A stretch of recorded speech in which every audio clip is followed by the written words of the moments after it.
Welcome to Sagbricks Finance, your trusted guide for smart financial decisions and online safety. Please watch full video till the end. और हाँ, description check करना ना बोले यह है finance खजाना।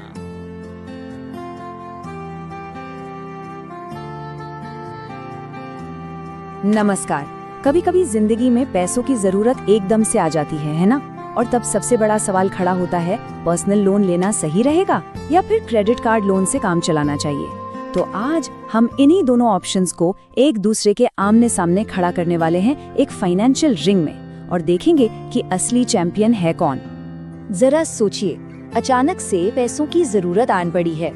हो सकता है घर में किसी की शादी तय हो गई हो, या कोई मेडिकल इमरजेंसी आ गई हो, या फिर बस वो नई चीज खरीदनी है जिसका इंतजार महीनों से था। ऐसी सिचुएशन में दिमाग में बस एक ही बात घूमती है, पैसे कहाँ से आएंगे। और पैसे जुटाने की इसी कश्मकश में मैदान में दो बड़े दावेदार उतरते हैं।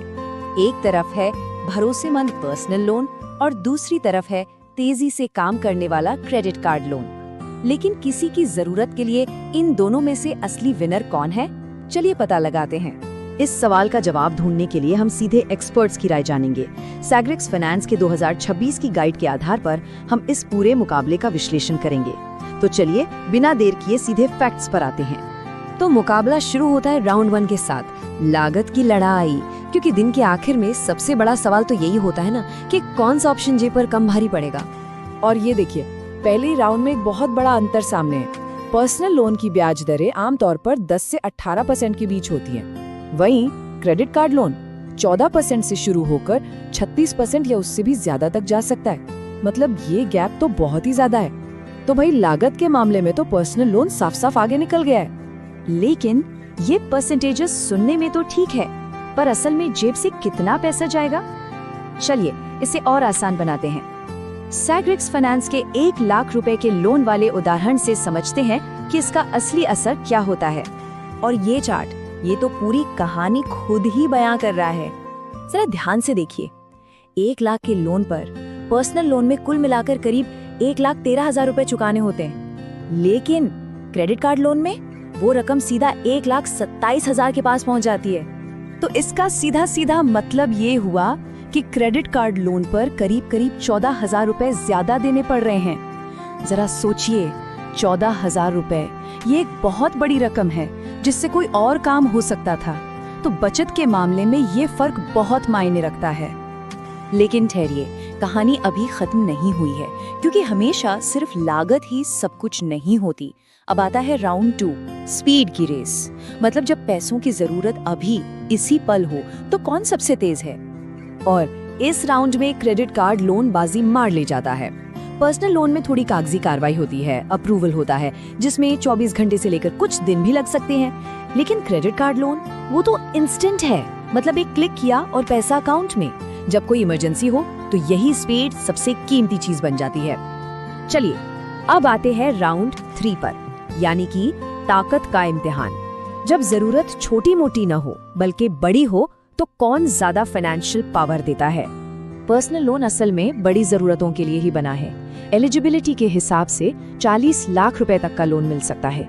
वहीं दूसरी तरफ क्रेडिट कार्ड लोन, वो तो कार्ड की लिमिट तक ही बंधा होता है। तो अगर घर बनवाना है या बिजनेस में पैसा लगाना है तो जाहिर है कि पर्सनल लोन ही असली हैवीवेट चैंपियन है। तो तीनों राउंड अब खत्म हो चुके हैं। एक ने कीमत में बाजी मारी, दूसरे ने स्पीड में और तीसरे ने ताकत में। अब समय है जज के फैसले का। तो चलिए सैग्रिक्स फाइनेंस के विश्लेषण के आधार पर ये समझते हैं कि किस सिचुएशन में कौन सा लोन सबसे बेस्ट है।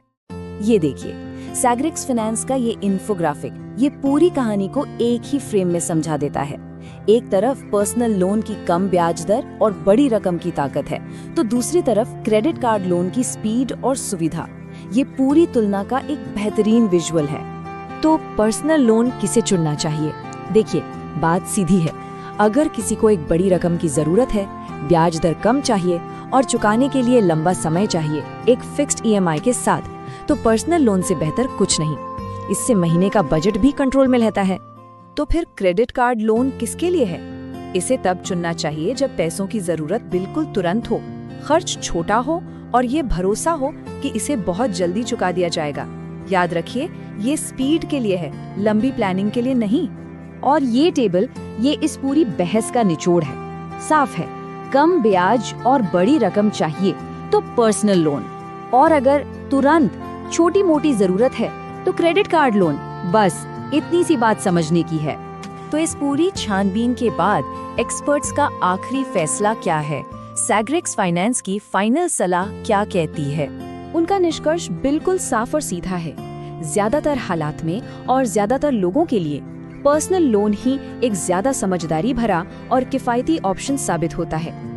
और आखिर में ये सबसे काम की सलाह, चाहे कोई भी लोन चुने, अपनी रिसर्च पूरी करना बहुत जरूरी है। जैसा कि सैग्रिक्स फाइनेंस हमें याद दिलाता है, ब्याज दरें, दूसरे चार्जेस और चुकाने की शर्तों की तुलना करना एक सही फाइनेंशियल फैसले की ओर पहला कदम है। तो अब जब सारी जानकारी सामने है, सवाल ये उठता है कि किसी की अपनी खास जरूरत के लिए इन दोनों में से कौन सा लोन सही बैठेगा। इस पर सोचना बहुत जरूरी है, क्योंकि एक सही फैसला किसी के भी फाइनेंशियल भविष्य को और मजबूत बना सकता है।